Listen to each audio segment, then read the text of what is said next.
बातमीपत्रात आपलं पुन्हा एकदा स्वागत। ठाणे, कल्याण आणि भिवंडी मुंबईला लागून असलेले अत्यंत महत्त्वाचे असे 3 लोकसभा मतदारसंघ। सुशिक्षित नोकरदार मतदार असलेले हे मतदारसंघ, पण याच मतदारसंघामध्ये सध्या अल्पशिक्षित उमेदवारांची अगदी भाऊगर्दी झाल्याचे चित्र आहे। या तिन्ही मतदारसंघात तब्बल 41% उमेदवार हे कसे बसे 10वी पर्यंत शिकले असल्याचे एकूणच समोर येत आहे। सुशिक्षित मतदार, अल्पशिक्षित उमेदवार, ठाणे, कल्याण, भिवंडीत उमेदवारांची गर्दी। 10वी पर्यंत शिक्षित तब्बल 41% उमेदवार। शिक्षणाचा अभाव कसा पडणार प्रभाव।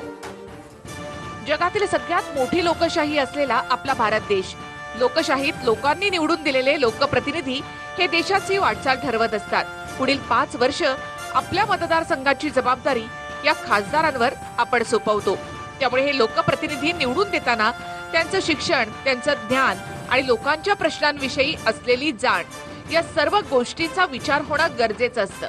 पण असं असतानाही मुंबईलगतच्या 3 महत्त्वाच्या मतदारसंघात अल्पशिक्षित उमेदवारांची भाऊगर्दी झाल्याचं पाहायला मिळतं। उमेदवारांचं एज्युकेशन कार्ड कसं आहे ते आपण पाहूया। ठाणे मतदारसंघात 23 उमेदवार आहेत। त्यापैकी 10वी पर्यंत शिक्षण झालेले 11, 12वी पर्यंत 4, पदवी पर्यंत 5 आणि पदविका झालेले 3 उमेदवार आहेत। कल्याणमध्ये 28 उमेदवार आहेत। त्यापैकी 1 अशिक्षित आहे। 10वी पर्यंत शिक्षण झालेले 11, 12वी पर्यंत शिक्षण झालेले 4, पदवी पर्यंत शिक्षण झालेले 8 आणि पदविका झालेले 4 उमेदवार आहेत। भिवंडीमध्ये 15 उमेदवार आहेत। त्यापैकी 5 हे 10वी उत्तीर्ण आहेत, तर 12वी पर्यंत शिक्षण झालेले 2, पदवी शिक्षण झालेले 6 आणि पदविका झालेले 2 उमेदवार आहेत।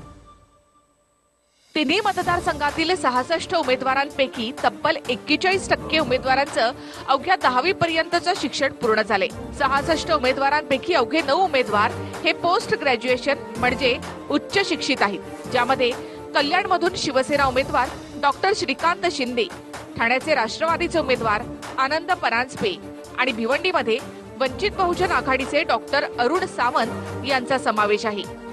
राजकारणामध्ये उच्च शिक्षितांचा टक्का वाढवण्याबाबत सगळेच पक्ष बढाया मारतात, पण प्रत्यक्षात मात्र राजकीय पक्ष उमेदवार ठरवताना शिक्षणाला फारसं महत्त्व देत नाहीत असं दिसतं।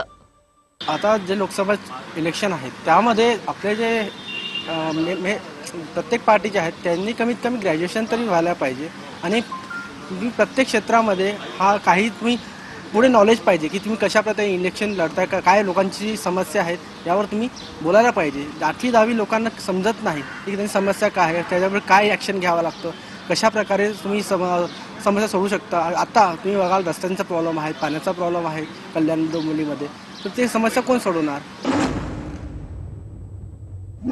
ज्यावेळेला आपण लोकप्रतिनिधी निवडतो त्यावेळेला कमीत कमी त्याला मूलभूत जे ग्रॅज्युएशन हे कंप्लीट असलं पाहिजे, कारण तिथं कायदे बनले जातात आणि जर समजा कायदे बनवताना जर तुम्हाला जर इंग्रजी किंवा अदर भाषेचं ज्ञान नसेल आणि त्याच्यात जर परराष्ट्र धोरण जर समजा चर्चा करायची असेल तर परराष्ट्र धोरण मुळातच इंग्रजीमध्ये असतं। तर कमीत कमी माझ्या माहितीप्रमाणे कमीत कमी हा लोकसभेला जाणारा सांसद हा ग्रॅज्युएशन असला पाहिजे। दुसरीकडे अपक्ष उमेदवारांमध्ये देखील शिक्षणाचं प्रमाण कमी असल्याचं दिसतं।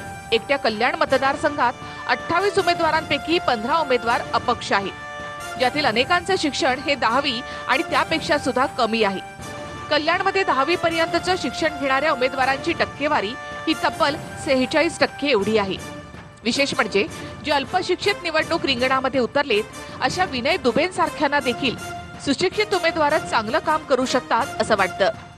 हायली एज्युकेटेड जे लोक असतील त्यांना निवडणुकीमध्ये उतरणे हे खूप गरजेचे आहे, कारण त्यांना कसे शिक्षणाचे जे ते वापर आपल्या समाजकारणामध्ये करतात ते खूप एक चांगली गोष्ट आहे आपल्यासाठी।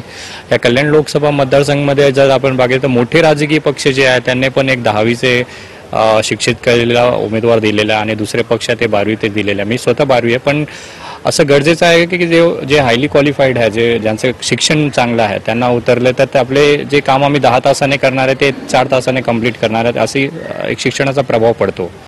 शिक्षणाच्या बाबतीत उमेदवार काहीसे मागे असले तरी संपत्तीच्या बाबतीत मात्र त्यांनी भरारी घेतल्याचं पाहायला मिळतं।